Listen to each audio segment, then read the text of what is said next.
L'économie mondiale est à cran et la panique silencieuse parmi les grands investisseurs s'intensifie. La dette nationale américaine explose, ébranlant les fondations de ce qui était autrefois considéré comme l'investissement le plus sûr au monde. Pendant des décennies, le monde a acheté la dette américaine sans sourciller. Mais maintenant, des fissures apparaissent. Même les plus proches alliés de l'Amérique se demandent si ce système peut durer. Le monde observe, et les actions d'acteurs majeurs comme la Chine pourraient donc déclencher un effet domino aux conséquences catastrophiques. L'impensable est maintenant posé. Que se passe-t-il si la confiance dans la dette américaine finit par s'effondrer? Pendant près d'un siècle, la dette américaine a été l'étalon or incontesté, inégalé et digne de confiance pour tous. Des pays comme le Japon, la Chine et le Royaume-Uni ont investi des milliers de milliards, confiant dans la capacité du gouvernement américain à payer. Les fonds de pension et les fonds souverains comptaient sur les obligations américaines pour la sécurité, pas pour la croissance. Le système fonctionnait parce que tout le monde croyait que le remboursement était certain. Mais maintenant, cette confiance s'effrite. Le système financier mondial dépend de cette foi. Si elle faiblit, les conséquences pourraient être désastreuses. La confiance du monde dans la dette américaine n'est plus absolue. La dette américaine a grimpé à 33 000 milliards de dollars. Ce n'est plus seulement un problème américain, mais un problème mondial.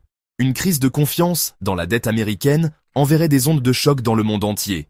Depuis 2008, la dette américaine a plus que triplé, et les paiements d'intérêts seuls dépassent maintenant 1 000 milliards de dollars par an. Les incitations politiques maintiennent la croissance de la dette, tandis que l'ère de l'emprunt bon marché est révolue. Pour la première fois depuis la Seconde Guerre mondiale, la dette américaine dépasse la taille de son économie entière. L'hypothèse fondamentale, que le dollar est solide comme un roc, est mise à l'épreuve comme jamais auparavant. L'architecture financière mondiale est en péril. La confiance du monde dans la dette américaine s'effrite, et les preuves sont là. La Chine a vendu pour des centaines de milliards de bons du trésor américain, et des alliés comme le Japon et le Royaume-Uni suivent discrètement le mouvement.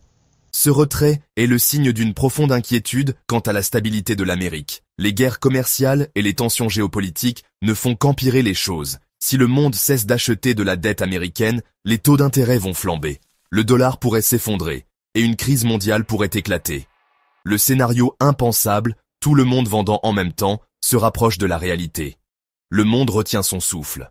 Après 2008, l'Amérique a emprunté sans compter, les taux d'intérêt ayant chuté à près de zéro. L'appétit mondial pour les obligations américaines a rendu l'emprunt bon marché et facile, masquant le véritable risque. Des milliers de milliards de nouvelles dettes semblaient ingérables jusqu'à présent.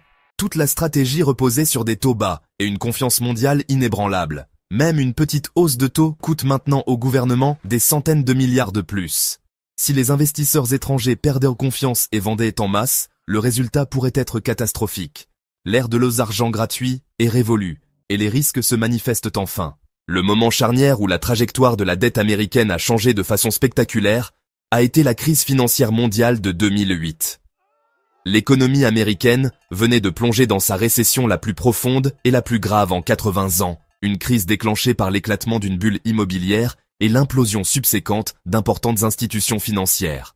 Face au spectre d'une dépression économique généralisée, le gouvernement américain a répondu avec le seul outil qu'il savait utiliser efficacement. Il a cherché à se sortir de la crise en dépensant. Cette décision, bien que sans doute nécessaire pour éviter un effondrement total du système financier mondial, a inauguré une nouvelle ère d'emprunt public sans précédent. Tout d'abord, le gouvernement a adopté la loi de 2008 sur la stabilisation économique d'urgence. Cette législation controversée a autorisé le Trésor à dépenser 700 milliards de dollars pour renflouer les banques défaillantes du pays et stabiliser le secteur financier. Cela a été suivi peu après par la loi américaine sur la reprise et le réinvestissement de 2009. Cette fois, le coût s'élevait à un montant encore plus important de 831 milliards de dollars. Une somme colossale destinée à financer un large éventail de programmes, y compris des réductions d'impôts pour les particuliers et les entreprises, des projets d'infrastructures massifs et une aide directe aux Américains qui luttaient contre le chômage et les saisies immobilières. Ces plans de relance massifs ont sans aucun doute contribué à stabiliser l'économie chancelante et à éviter une répétition de la Grande Dépression. Ils ont injecté les liquidités nécessaires dans le système et ont fourni un plancher à la demande qui s'effondrait. Cependant, ces mesures d'urgence n'étaient au pas bon marché. Chaque dollar des plus de 1500 milliards de dollars d'aide et de relance a été effectivement mis sur la carte de crédit nationale. Il ne s'agissait pas d'un ajustement budgétaire temporaire, c'était une augmentation fondamentale et permanente de la charge de la dette du pays. Les décisions prises au plus fort de la crise auraient des conséquences durables, altérant profondément la position fiscale du pays pour les décennies à venir. Les chiffres de cette période sont frappants et révélateurs. De 2008 à la veille de la prochaine crise majeure en 2020, la dette nationale du pays a augmenté de plus de 30%. Cette accumulation rapide signifiait qu'en 2020, chaque citoyen des États-Unis, du nouveau-né au retraité, devait environ 80 000 $ comme sa part de la dette publique totale. Pourtant, en raison de l'environnement d'argent gratuit avec des taux d'intérêt quasi nuls, la douleur immédiate n'a pas été ressentie.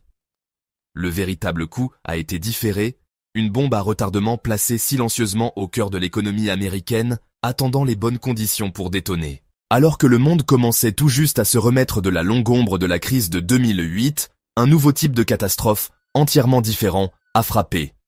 La pandémie de Covid-19 a balayé le globe en 2020, paralysant les économies.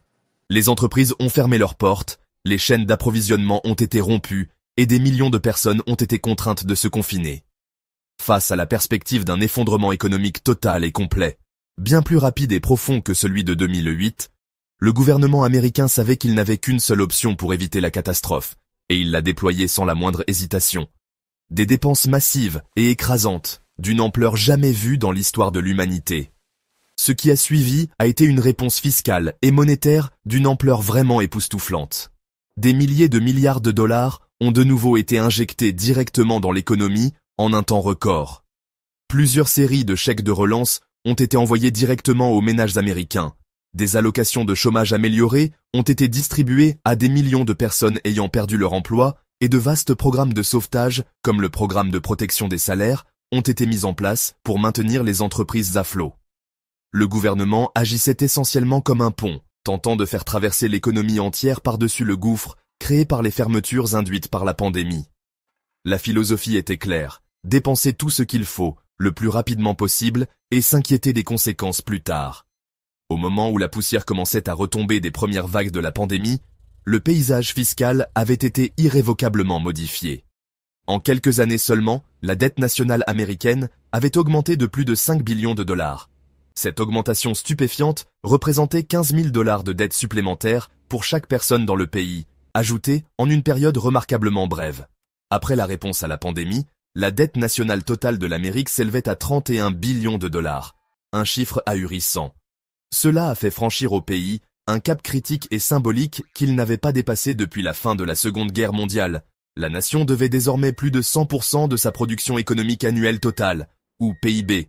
C'est à ce moment que la perception de la dette a vraiment commencé à changer. Ce qui avait autrefois semblé être un fardeau important, mais finalement gérable, était maintenant en train de s'envoler rapidement vers une situation qui semblait fondamentalement incontrôlable.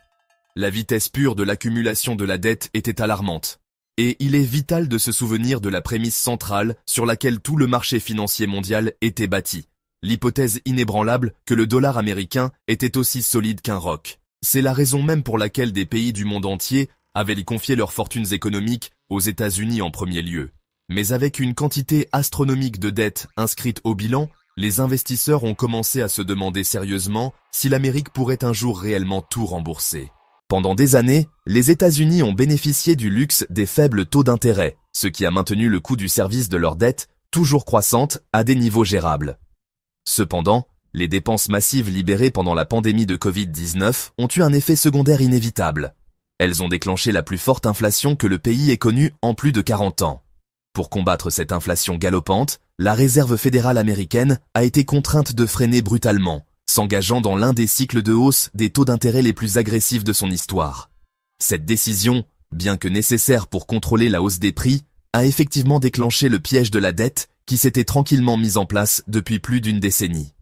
L'ère de l'argent facile était officiellement terminée.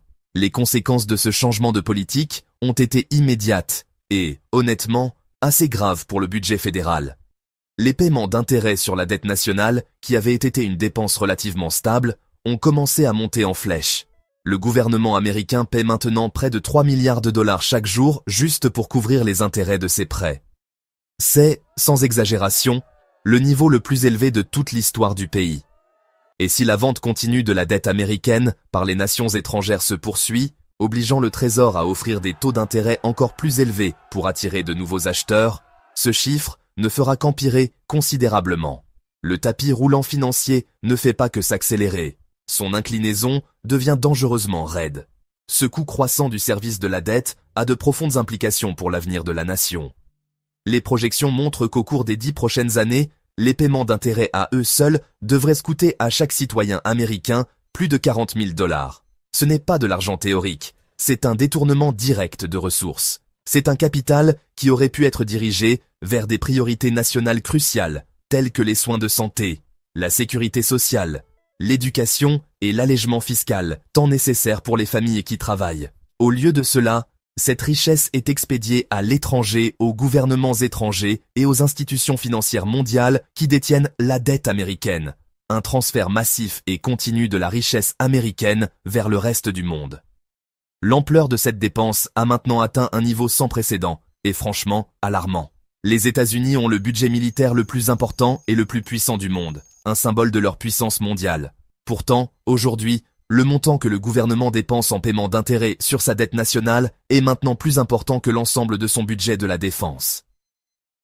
Dans le contexte du monde développé, cette situation est complètement sans précédent. Elle met en évidence un dangereux changement dans les priorités budgétaires, où le service des obligations passées commence à évincer tous les autres investissements présents et futurs, étranglant lentement la vitalité économique de la nation de l'intérieur. Un indicateur clé pour comprendre la viabilité de la dette d'un pays est de voir quelle proportion de ses recettes fiscales est absorbée par les paiements d'intérêts.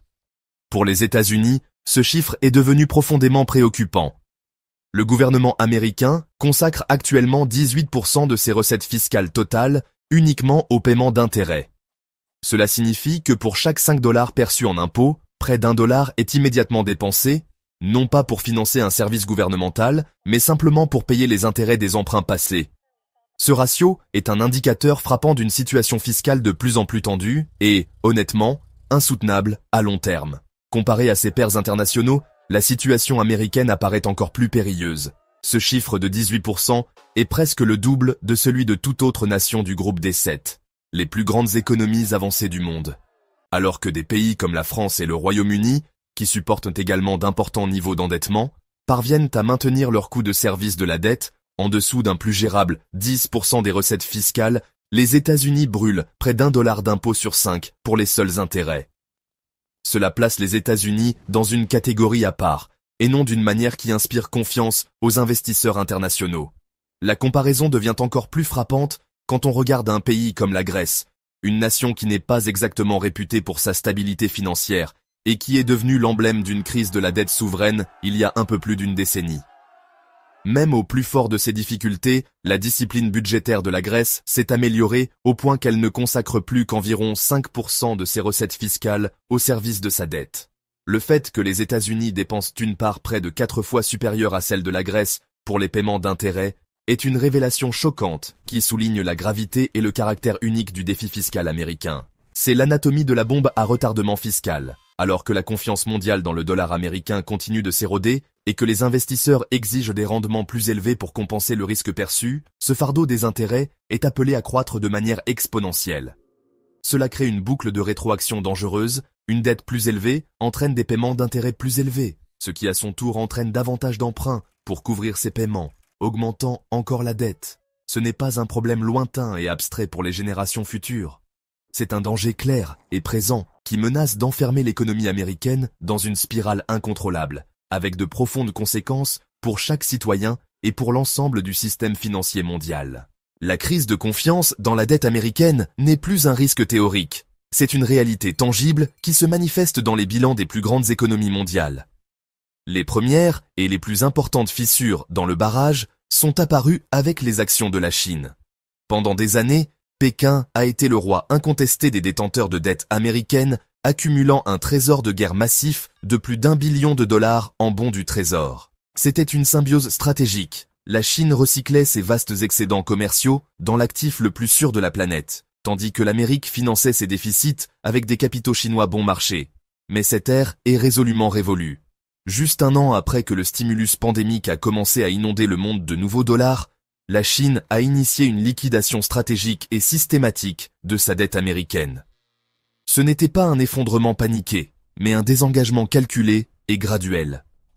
Dans un signal clair de sa stratégie changeante, la Chine a réduit ses avoirs de plus d'un quart, vendant l'énorme somme de 340 milliards de dollars d'obligations américaines. Cette décision est motivée par un mélange complexe de raisons. C'est une mesure défensive pour protéger la valeur de ses réserves contre un dollar qui se déprécie et une inflation américaine croissante. C'est aussi une manœuvre géopolitique offensive, un moyen de réduire sa dépendance économique vis-à-vis de son principal rival et de se protéger d'éventuelles sanctions financières américaines. Quelle que soit la raison principale, le message au monde était sans équivoque.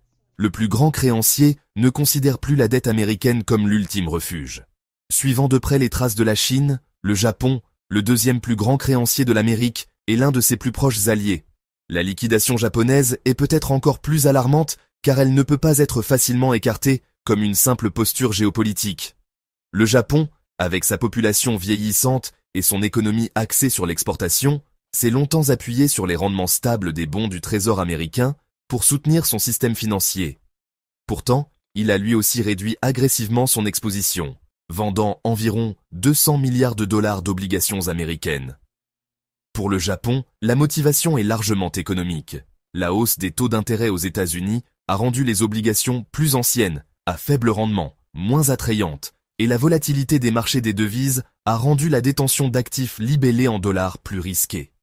Le retrait combiné des deux plus grands prêteurs étrangers crée un énorme trou dans la demande de dette américaine qui doit être comblé par quelqu'un d'autre. Pendant des décennies, l'Amérique a pu compter sur la Chine et le Japon pour absorber une énorme partie de ces nouvelles émissions d'obligations. Maintenant, non seulement ils n'achètent plus, mais ils revendent activement leurs titres existants sur le marché.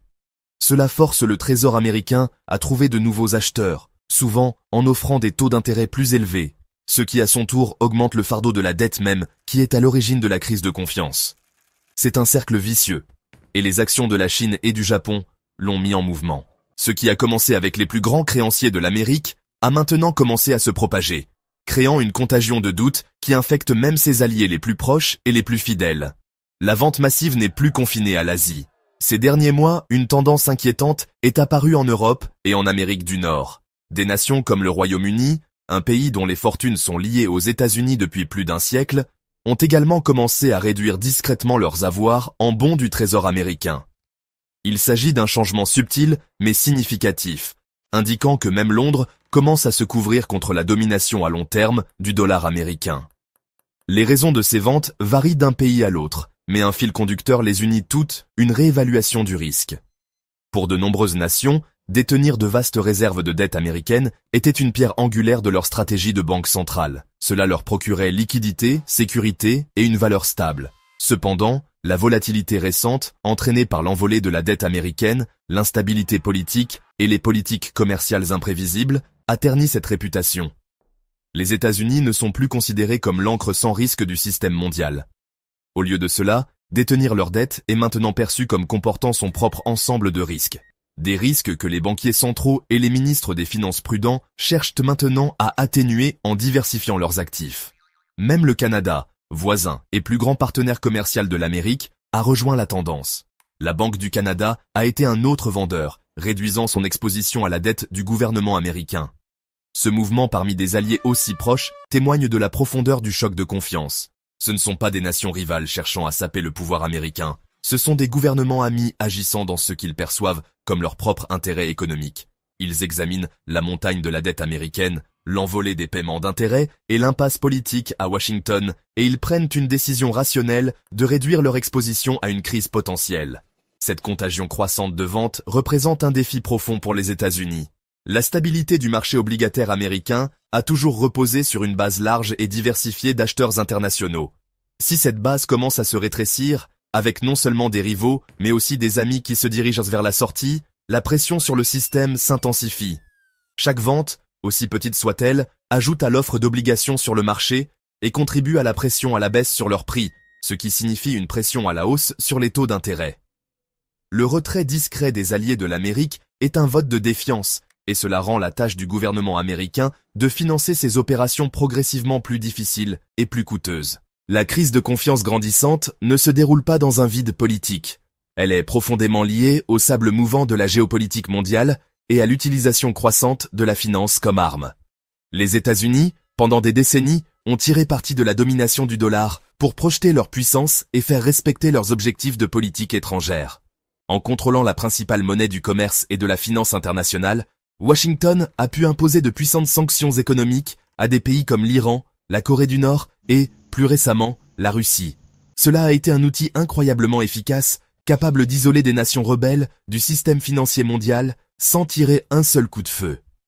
Cependant, cette militarisation du dollar a eu une conséquence significative et peut-être involontaire. Elle a rendu les autres pays très conscients de leur propre vulnérabilité. Les nations, en particulier celles qui ont des ambitions géopolitiques qui pourraient ne pas s'aligner sur celles de Washington, ont observé ces événements se dérouler avec une inquiétude croissante. Elles voient à quelle vitesse les actifs libellés en dollars d'un pays peuvent être gelés et son accès au système financier mondial peut être coupé. Cela a créé une puissante incitation pour des pays comme la Chine et la Russie à rechercher activement des alternatives au dollar et à réduire leurs avoirs en dette américaine, qu'ils considèrent désormais non seulement comme un actif financier, mais comme une responsabilité potentielle. Cet effort stratégique de dédollarisation est désormais un pilier central de la politique étrangère chinoise et russe. La Chine promeut agressivement sa propre monnaie, le yuan, pour le commerce et l'investissement internationaux. Elle a établi des lignes de swap de devises avec des dizaines de pays et développe son propre système de paiement international comme alternative au réseau SWIFT dominé par les États-Unis. La Russie, pour sa part, a drastiquement réduit la part du dollar dans son fonds de richesse nationale, le remplaçant par de l'or et d'autres devises. Ce ne sont pas de simples décisions économiques, ce sont des impératifs stratégiques visant à construire un ordre mondial multipolaire où le pouvoir financier américain est diminué. La vente de bons du Trésor américain est une tactique clé dans cette stratégie géopolitique plus large. Pour un pays comme la Chine, la vente de dette américaine atteint plusieurs objectifs simultanément. Elle réduit sa vulnérabilité aux sanctions potentielles des États-Unis, elle exerce une pression sur la position budgétaire des États-Unis, et elle signale au reste du monde que l'ère de la domination financière américaine incontestée touche à sa fin. Cette dimension géopolitique ajoute un élément dangereux et imprévisible à la crise de la dette. La vente n'est pas seulement motivée par les fondamentaux du marché, mais par des calculs stratégiques, ce qui la rend beaucoup plus difficile à prévoir et potentiellement plus déstabilisante qu'un simple ralentissement économique. L'effet cumulatif de cette vente généralisée par les rivaux et les alliés est un changement fondamental dans la dynamique de l'offre et de la demande du marché obligataire américain. Pendant des décennies, le marché a été caractérisé par une demande écrasante et une offre relativement contrôlée. Maintenant, la situation s'inverse. D'un côté, vous avez une avalanche de vendeurs, la Chine, le Japon et une liste croissante d'autres nations qui essaient tous de se débarrasser de centaines de milliards de dollars en obligations américaines. D'un autre côté, le gouvernement américain, en raison de ses déficits budgétaires persistants, est obligé d'émettre des milliers de milliards de dollars de nouvelles dettes chaque année juste pour rester à flot. Cela crée un problème économique classique, une offre massivement excédentaire du produit. Le marché est inondé d'obligations du Trésor américain provenant de deux directions différentes. Les anciennes obligations vendues par les détenteurs actuels et les nouvelles obligations émises par le gouvernement. Cette surabondance de l'offre exerce inévitablement une pression à la baisse sur le prix de ces obligations. Et dans le monde des obligations, il existe une relation inverse entre le prix et le rendement, ou taux d'intérêt. Lorsque le prix d'une obligation baisse, son rendement augmente. C'est la façon naturelle du marché d'essayer d'attirer de nouveaux acheteurs pour absorber l'excédent d'offres. C'est pourquoi le premier et le plus immédiat signe d'une crise de la dette qui s'aggrave est une forte augmentation des taux d'intérêt américains. Le gouvernement paie déjà 3 milliards de dollars chaque jour en intérêt, un sommet historique. Alors que les ventes se poursuivent et que l'offre d'obligations augmente, le Trésor sera contraint d'offrir des taux d'intérêt encore plus élevés pour inciter le reste des investisseurs à acheter sa dette. C'est le dilemme de l'acheteur. Bien que des rendements plus élevés puissent sembler attrayants, ils sont aussi un signe de risque croissant. Les investisseurs sont obligés de se demander si le rendement plus élevé est suffisant pour compenser le risque croissant d'inflation, de dépréciation monétaire ou, dans le pire des cas, de défaut de paiement. Cette dynamique piège les États-Unis dans une boucle de rétroaction périlleuse. Pour financer sa dette, ils doivent offrir des taux d'intérêt plus élevés. Mais ces taux d'intérêt plus élevés augmentent les paiements d'intérêts annuels du gouvernement, ce qui, à son tour, élargit le déficit budgétaire. Un déficit plus large signifie que le gouvernement doit emprunter encore plus d'argent, ce qui augmente encore l'offre d'obligations et exerce une pression à la hausse sur les taux d'intérêt. Il est incroyablement difficile d'échapper à cette spirale auto-renforcée une fois qu'elle prend de l'ampleur. Le simple fait d'essayer de gérer la crise de la dette en attirant de nouveaux acheteurs finit par aggraver exponentiellement le problème sous-jacent. Le système financier mondial, dans son ensemble, tel qu'il existe actuellement, repose sur une demande constante et fiable de dette américaine. Si cette demande venait soudainement à s'évaporer, si le monde décidait collectivement d'arrêter d'acheter, la première et la plus immédiate conséquence serait une chute libre catastrophique de la valeur du dollar américain. Ce n'est pas une théorie économique complexe, mais plutôt une loi simple et, honnêtement, brutale de l'offre et de la demande. Les investisseurs étrangers qui se débarrasseraient de leurs bons du Trésor américain ne vendraient pas seulement les bons eux-mêmes. À l'étape finale de leur transaction, ils vendraient les dollars américains qu'ils reçoivent de cette vente et les convertiraient dans leur propre devise, ou peut-être dans d'autres actifs comme l'euro, le yen ou l'or. Cela déclencherait, un véritable tsunami de dollars américains sur les marchés mondiaux d'échange. Avec une augmentation massive de l'offre de dollars et un effondrement simultané de la demande, la valeur de la monnaie chuterait inévitablement. Ce serait un choc d'une ampleur sans précédent, puisque le dollar a servi de principale monnaie de réserve mondiale pendant près d'un siècle. Sa stabilité a été l'encre qui a permis un commerce et des investissements internationaux prévisibles. Un déclin soudain et brutal briserait cette stabilité, créant le chaos et l'incertitude dans tous les coins de l'économie mondiale. Le fondement même de la finance internationale s'effondrerait, laissant un vide que franchement, aucune autre monnaie n'est actuellement équipée pour combler. Cette dépréciation rapide de la monnaie est le point de départ des véritables problèmes pour l'économie américaine. Pendant des décennies, les États-Unis ont énormément bénéficié du soi-disant privilège exorbitant d'avoir la monnaie de réserve mondiale. Cela a permis au pays d'importer de vastes quantités de biens et de services du monde entier à un coût relativement bas, finançant efficacement ses déficits commerciaux en imprimant simplement plus de sa propre monnaie que le monde était heureux d'accepter. Un dollar en chute inverserait instantanément ce privilège. Le pouvoir d'achat de chaque consommateur et entreprise américain serait gravement diminué sur la scène mondiale, rendant tout ce qui vient de l'extérieur des frontières du pays considérablement plus cher. La force du dollar américain n'est pas seulement un concept abstrait pour les économistes. C'est ce qui a soutenu la puissance économique américaine et le niveau de vie élevé que beaucoup en sont venus à attendre. Son effondrement représenterait la fin d'une ère. Les États-Unis perdraient leur capacité à financer leurs déficits à faible coût et verraient leur influence sur la scène mondiale considérablement réduite. Le premier domino à tomber dans un monde sans acheteurs de dette américaine serait le dollar lui-même, et sa chute déclencherait une réaction en chaîne de conséquences économiques dévastatrices qui se ferait ressentir tant au pays qu'à l'étranger. Un dollar qui s'effondre ressusciterait immédiatement le démon même qui a causé la crise de confiance initiale, une inflation galopante et incontrôlable. Les États-Unis sont une nation fortement dépendante des importations pour leur fonctionnement quotidien. Des smartphones dans nos poches et des voitures que nous conduisons à la nourriture sur nos tables et aux vêtements sur nos dos, une partie significative de ce que les Américains consomment est produite à l'étranger. Au total, les États-Unis importent près de 4 000 milliards de dollars de marchandises chaque année. Cela inclut environ un quart de toutes les marchandises manufacturées vendues dans le pays et un cinquième de la consommation alimentaire totale de la nation. À mesure que la valeur du dollar chuterait, le coût de toutes ces marchandises importées monterait en flèche pour les consommateurs et les entreprises américains. Un téléviseur qui coûtait 500 dollars pourrait soudainement en coûter 1000, et le prix d'un plein d'essence, dont le prix est fixé mondialement en dollars, s'envolerait. Les nécessités quotidiennes comme l'épicerie, l'électronique et les matériaux de construction deviendraient toutes drastiquement plus chères. Ce n'est pas l'inflation graduelle que les économies peuvent parfois absorber. Ce serait un choc de prix soudain et massif, une forme d'inflation importée qui décimerait le pouvoir d'achat des familles américaines ordinaires. Leurs économies s'éroderaient et leurs salaires achèteraient de moins en moins chaque jour qui passe.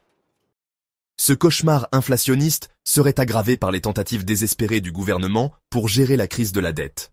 Sans acheteurs étrangers, Le Trésor des États-Unis n'aurait qu'une seule option restante, il devrait se tourner vers sa propre banque centrale, la Réserve fédérale.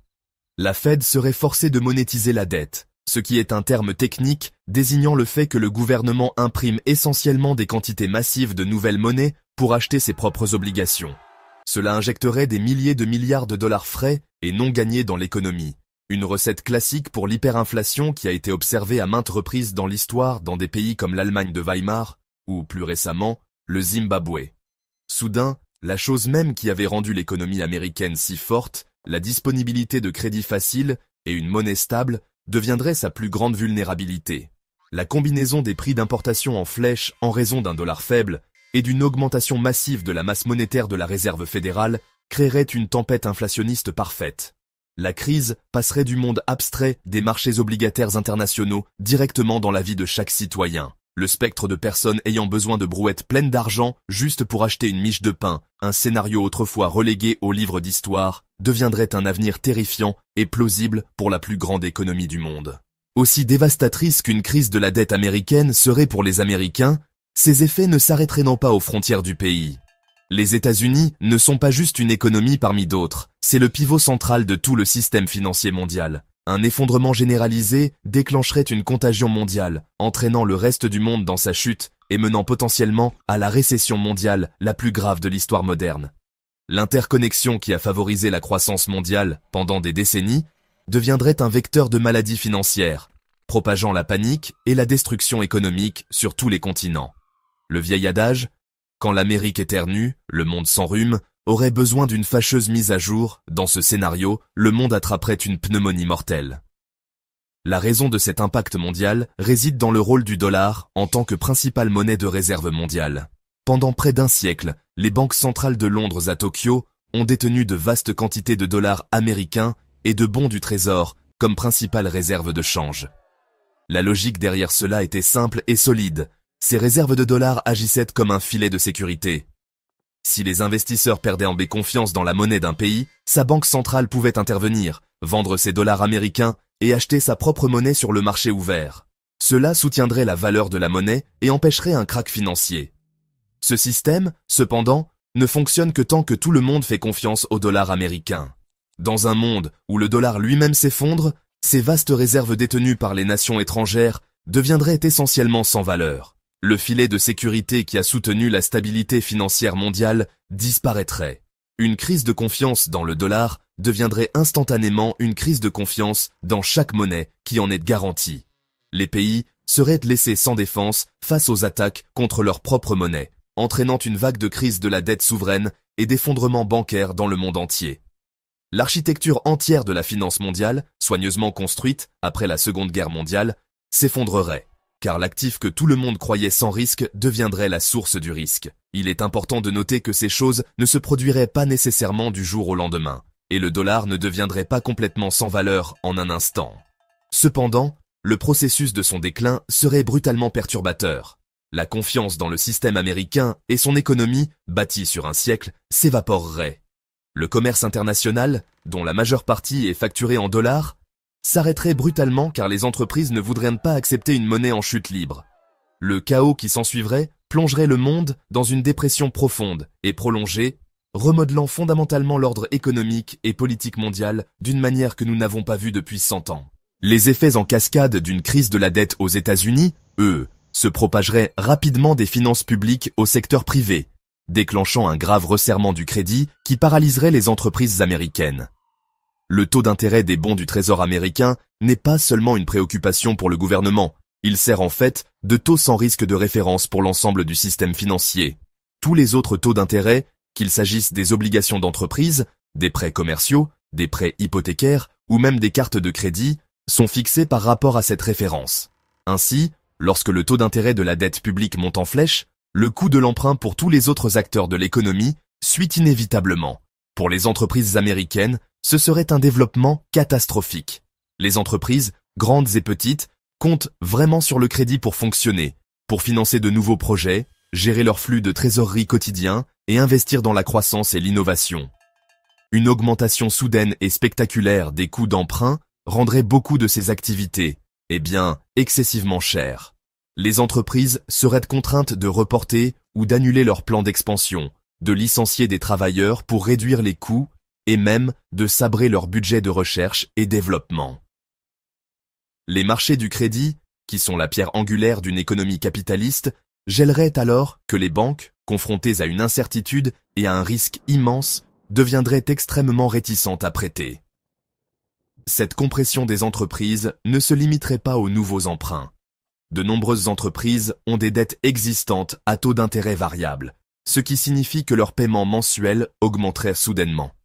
D'autres trouveraient impossible de refinancer leurs anciennes dettes à mesure qu'elles arrivent à échéance, les poussant vers la faillite. Une vague de défaillances d'entreprises s'ensuivrait probablement, effrayant davantage les investisseurs et, exacerbant la panique financière. Le marché boursier chuterait alors que les bénéfices des entreprises s'évaporeraient et que les perspectives de croissance future deviendraient sombres.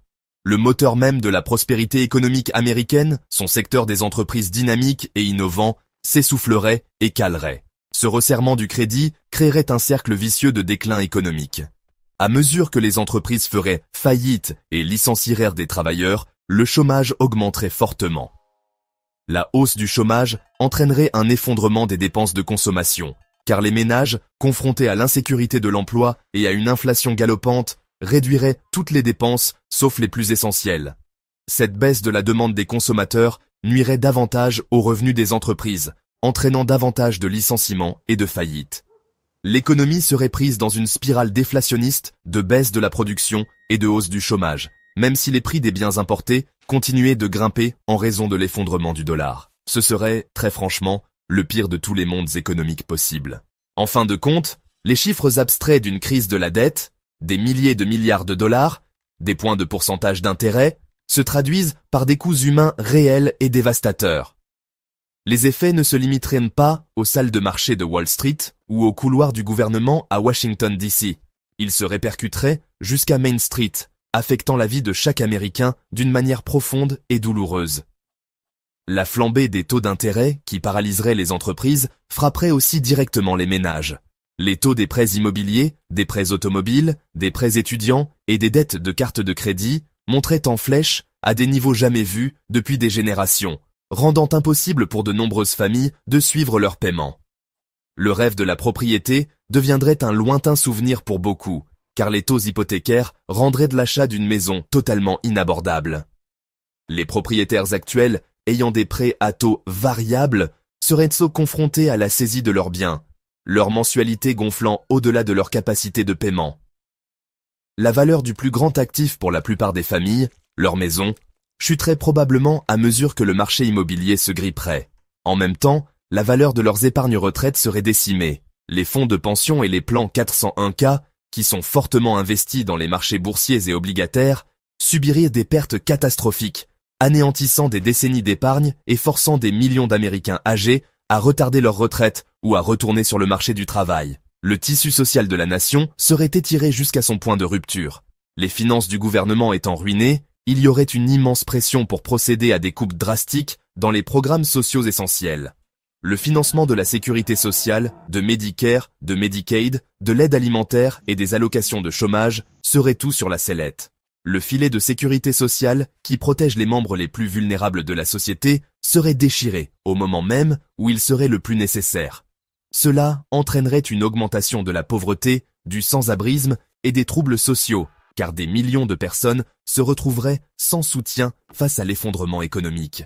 La crise exacerberait les inégalités sociales et économiques, créant une société de nantis et de démunis à une échelle jamais vue auparavant.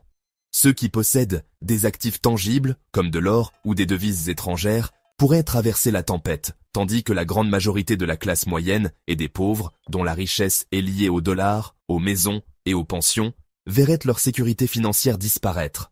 Le coût humain d'un monde sans acheteur pour la dette des États-Unis serait immense. Une génération perdue, accablée par la dette, un effondrement du niveau de vie et une société profondément fracturée et instable. Le rêve américain se transformerait, malheureusement, en un cauchemar américain. Si la perspective d'un effondrement financier total aux États-Unis peut sembler abstraite, voire exagérée pour certains, l'histoire nous offre des récits troublants qui brossent un tableau saisissant et avertissant. Bien que l'échelle et les implications mondiales soient très différentes, il existe une étude de cas d'une pertinence glaçante datant d'à peine 2 décennies, qui démontre à quelle vitesse la fortune d'une nation peut s'inverser sous le poids de la dette et d'une confiance mal placée. Au tournant du XXIe siècle, le Venezuela était largement considéré comme le pays le plus riche et le plus prometteur de toute l'Amérique du Sud. Son économie était en plein essor, son gouvernement croulait sous l'argent, et son avenir semblait illimité, tout cela grâce à l'immense lubrifiant de ses vastes et apparemment inépuisables réserves de pétrole. La nation semblait être une puissance économique imparable. Sa prospérité, bâtie sur les plus grandes réserves de pétrole prouvées au monde, a attiré les investissements internationaux et a permis au gouvernement de dépenser sans compter dans les programmes sociaux et les infrastructures. En coulisses, cependant, une dépendance dangereuse était en train de prendre racine. L'économie vénézuélienne devenait dangereusement tributaire d'une seule matière première, les exportations de pétrole. Pour financer ses ambitieux plans de dépenses, le pays a emprunté des milliards de dollars contre ses futures recettes pétrolières, une stratégie qui, à l'époque, semblait fonctionner à merveille. Ce modèle économique reposait sur 2 hypothèses essentielles, que les investisseurs resteraient confiants dans la capacité du Venezuela à rembourser, et que l'or noir continuerait à couler et à commander un prix élevé sur le marché mondial. Cette période de prospérité a favorisé un sentiment d'invincibilité, un peu comme celui qui a entouré le système financier des États-Unis pendant des décennies. Le gouvernement vénézuélien opérait sous la conviction que sa richesse en ressources le rendait immunisé contre les règles normales de discipline budgétaire. Il a continué à emprunter et à dépenser, accumulant des dettes avec l'assurance que la hausse des prix du pétrole serait toujours là pour couvrir la facture. Cela a créé une structure économique fragile, un château de cartes construit sur une fondation de barils de pétrole et de crédits étrangers. Pendant un temps, la fête a battu son plein, mais les vulnérabilités sous-jacentes augmentaient avec chaque nouvelle obligation émise et chaque nouveau programme social, lancé sans source de financement durable au-delà du prix volatile d'une seule matière première. Les parallèles avec la situation actuelle des États-Unis, bien qu'imparfaits, sont instructifs. Les États-Unis ont également connu une longue période d'emprunt et de dépenses, financée non pas par le pétrole, mais par le privilège exorbitant d'imprimer la monnaie de réserve mondiale. Leur modèle économique a été construit sur l'hypothèse que la confiance mondiale dans le dollar et la dette des États-Unis serait perpétuelle, leur permettant de creuser des déficits massifs sans conséquences immédiates. L'histoire du Venezuela nous rappelle que la domination économique d'aucun pays n'est garantie et que tout système, construit sur une base de dette toujours croissante et de confiance inébranlable, est intrinsèquement fragile et susceptible d'un effondrement soudain et catastrophique lorsque cette confiance faiblit inévitablement. La fragile prospérité du Venezuela a pris fin de manière abrupte et brutale lorsque les fondements de son économie se sont effondrés. Le prix mondial du pétrole, la sève même de la nation, s'est soudainement effondré. À mesure que les revenus pétroliers se tarissaient, la confiance des investisseurs s'évaporait également. Le monde a observé la dette croissante du Venezuela et ses revenus en chute libre, et a réalisé que le pays ne pouvait plus payer ses factures. Presque du jour au lendemain, ce qui n'était qu'une goutte de doute s'est transformé en un torrent de panique. Les investisseurs se sont précipités vers les sorties, et la dette vénézuélienne a été jetée sur le marché lors d'une vente massive et désespérée. Les conséquences ont été immédiates, totales et absolument dévastatrices pour la nation et son peuple. La première victime a été la monnaie nationale, le bolivar. Alors que les investisseurs étrangers vendaient leurs obligations vénézuéliennes, ils convertissaient leurs bolivars en dollars et autres devises stables, inondant le marché et provoquant la chute libre de la valeur de la monnaie. Avec l'effondrement de la monnaie, le coût des importations a explosé, déclenchant une spirale inflationniste qui s'est rapidement transformée en hyperinflation incontrôlable. Le gouvernement, coupé des marchés de crédit étrangers, a eu recours au seul outil qui lui restait, l'impression de monnaie. Cela n'a fait qu'attiser le feu inflationniste, rendant la monnaie pratiquement sans valeur et détruisant les économies de toute une population. L'effondrement économique a été absolu. La souffrance humaine qui a suivi a été biblique dans ses proportions. Le pays a sombré dans une crise humanitaire. Les gens étaient contraints de transporter de grands sacs et même des brouettes remplies d'argent juste pour acheter une miche de pain ou un litre de lait. Les produits de première nécessité comme la nourriture, les médicaments et le papier toilette ont disparu des rayons des magasins, entraînant des pénuries généralisées et des files d'attente interminables. Le système de santé s'est effondré et la malnutrition est devenue endémique. L'ordre social s'est désintégré, la criminalité a monté en flèche, et des millions de Vénézuéliens ont été contraints de fuir leur patrie, créant l'une des plus grandes crises de réfugiés de l'histoire récente de l'hémisphère occidental. La nation était passée de la plus riche d'Amérique du Sud à un État en ruine. Près de 2 décennies après l'effondrement initial, le cauchemar continue. L'économie vénézuélienne reste brisée, et bien que l'hyperinflation ait récemment diminué par rapport à ses sommets les plus astronomiques, elle avoisine toujours les 100% par an. Le pays est un exemple terrifiant et concret de ce qui se passe lorsqu'une nation se retrouve piégée dans une crise de la dette souveraine dont elle ne peut s'échapper. C'est l'histoire de la rapidité avec laquelle la richesse d'une nation peut être effacée, comment son tissu social peut être déchiré, et comment la vie de millions de personnes peut être irrémédiablement détruite lorsque la confiance qui sous-tend son système financier s'évapore. Le fantôme du passé du Venezuela hante toute discussion sur la dette souveraine, un rappel constant de l'issue catastrophique. Aussi dévastateur et complet que fut l'effondrement vénézuélien, une crise similaire aux États-Unis serait un événement d'une toute autre ampleur. Les enjeux ne sont pas seulement plus élevés, ils sont exponentiellement et inimaginablement plus élevés pour le monde entier. Le Venezuela, malgré toute sa richesse pétrolière, était finalement un acteur relativement petit et périphérique dans le grand schéma de l'économie mondiale. Son effondrement, bien que tragique pour son peuple et un problème régional pour ses voisins, n'a pas fondamentalement menacé la stabilité de l'ensemble du système financier international. Les États-Unis, cependant, ne sont pas juste une autre économie.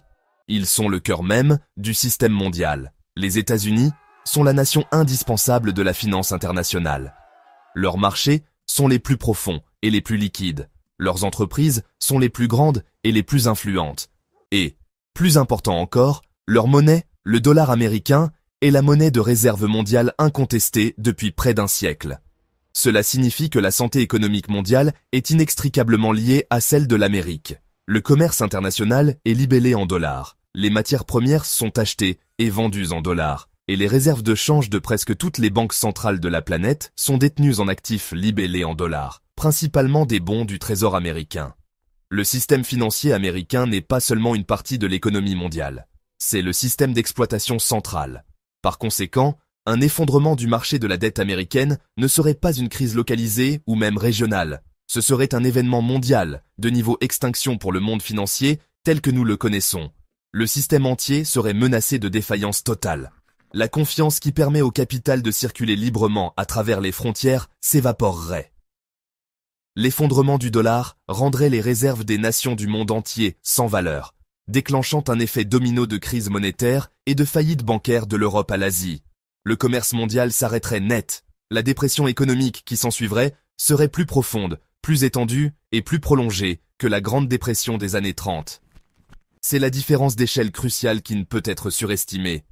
Si le Venezuela fournit un modèle effrayant pour les mécanismes d'une crise de la dette, effondrement monétaire, hyperinflation, désintégration sociale, il ne rend pas compte de la nature systémique et mondiale d'une potentielle crise américaine.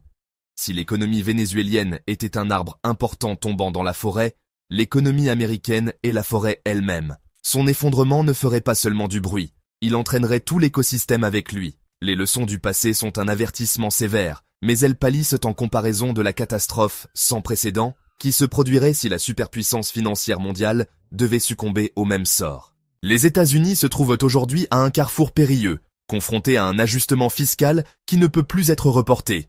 Fondamentalement, il n'y a que 2 voies pour résoudre leur crise de la dette monumentale, et aucune des 2 n'est politiquement attrayante ou économiquement indolore. La première option, la plus responsable, est que le pays réduise drastiquement ses dépenses. En mettant en œuvre un programme d'austérité sévère, le gouvernement pourrait commencer à dégager des excédents budgétaires, à réduire lentement la dette nationale et à alléger le fardeau écrasant de ses remboursements d'intérêts annuels. Ce serait un signal clair envoyé au monde entier que l'Amérique est sérieuse quant à l'assainissement de ses finances. Une mesure qui pourrait potentiellement restaurer la confiance et stabiliser le système avant qu'il ne s'emballe. Le problème, cependant, est que cette voie est presque politiquement impraticable. Dans une démocratie profondément polarisée, les politiciens ne gagnent pas les élections en promettant de retirer des choses aux électeurs. Ils gagnent en promettant plus de services, de meilleurs avantages et des impôts plus bas. L'idée même de réduire considérablement les dépenses publiques est anathème pour le manuel politique moderne. Pendant des décennies, à la brève exception de 4 années, à la fin des années 1990, le gouvernement américain a augmenté la dette nationale chaque année, quel que soit le parti qui contrôlait la Maison-Blanche ou le Congrès. La volonté politique pour le type de discipline fiscale requis pour résoudre cette crise ne semble tout simplement pas exister à Washington. La dure réalité est que toute tentative significative de s'attaquer au déficit ne peut être réalisée en réduisant le gaspillage bureaucratique ou en éliminant quelques bureaux gouvernementaux redondants. La grande majorité des dépenses fédérales est concentrée dans quelques domaines énormes et politiquement sacrés.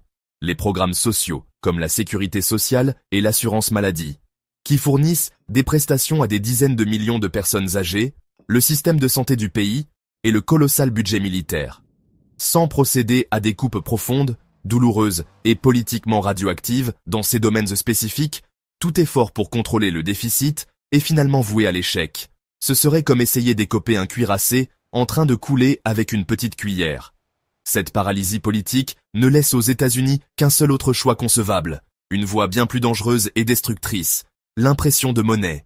La Réserve fédérale possède le pouvoir unique et apparemment magique de créer une quantité illimitée de dollars américains à partir de rien. En théorie, cela signifie que le gouvernement pourrait simplement se sortir de la crise de la dette en imprimant, en créant de l'argent nouveau pour payer ses créanciers obligataires et honorer ses obligations. Cependant, si la réputation de l'Amérique en tant que refuge financier sûr est déjà ternie, suivre cette option équivaudrait à commettre un suicide économique, une trahison finale et irréversible de la confiance mondiale. Le choix d'imprimer de l'argent pour résoudre la crise de la dette serait un acte final catastrophique. Les investisseurs mondiaux, étrangers et nationaux ont acheté de la dette américaine en partant du principe qu'il s'agissait d'une valeur sûre, l'un des actifs les plus sûrs au monde.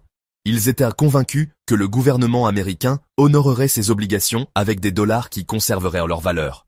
Si le gouvernement devait soudainement recourir à l'impression de milliers de milliards de dollars simplement pour payer ses factures, cette confiance fondamentale ne serait pas seulement érodée, elle serait complètement et irrévocablement brisée. Les États-Unis feraient en quelque sorte un « rug pull » à chaque investisseur qui a jamais placé sa confiance dans leur système financier. Les conséquences immédiates d'une telle décision seraient un effondrement financier à grande échelle. Le dollar américain commencerait à perdre sa valeur à un rythme terrifiant à mesure que la confiance s'évaporerait. Une inflation galopante déferlerait sur l'économie, détruisant l'épargne et appauvrissant les citoyens. Voyant la situation, les créanciers étrangers se débarrasseraient en masse de leurs obligations américaines restantes. Une course frénétique pour les sorties qui ferait grimper les coûts d'emprunt à des niveaux inimaginables. Il ne s'agirait pas d'un déclin géré ou d'un ajustement progressif. Ce serait une démolition chaotique et incontrôlée du système financier américain, déclenchant une dépression qui ferait passer 1929 pour une correction mineure. En fin de compte, quel que soit le chemin choisi, la crise de la dette est une réalité à laquelle le pays ne peut plus échapper. Le gouvernement est rapidement à court d'options viables et de temps. Si la réduction des dépenses peut être politiquement douloureuse et que l'impression de monnaie peut être économiquement suicidaire, la trajectoire actuelle consistant à simplement ignorer le problème est insoutenable. En l'état actuel des choses, le chemin de la moindre résistance, l'emprunt continu jusqu'à ce qu'une crise catastrophique force un changement, semble être celui que prend l'Amérique. Cette inaction est, en soi, un choix, et c'est sans doute le plus dangereux de tous, car elle laisse le destin de la nation aux caprices des marchés paniqués. Seul le temps dira ce qui attend véritablement l'économie américaine et son rôle dans le monde. Ces dirigeants trouveront-ils le courage de prendre le contrôle, de réduire leur déficit et de restaurer la confiance mondiale dans le dollar? Ou sommes-nous témoins du début de la fin du règne centenaire du dollar en tant que refuge financier ultime du monde? Une chose est certaine, sans une action réelle, immédiate et drastique, cette crise de la dette s'avérera catastrophique pour l'économie américaine. Si rien de fondamental ne change au cours des prochaines années, les conséquences pourraient remodeler l'ordre mondial d'une manière que nous n'avons jamais vue auparavant.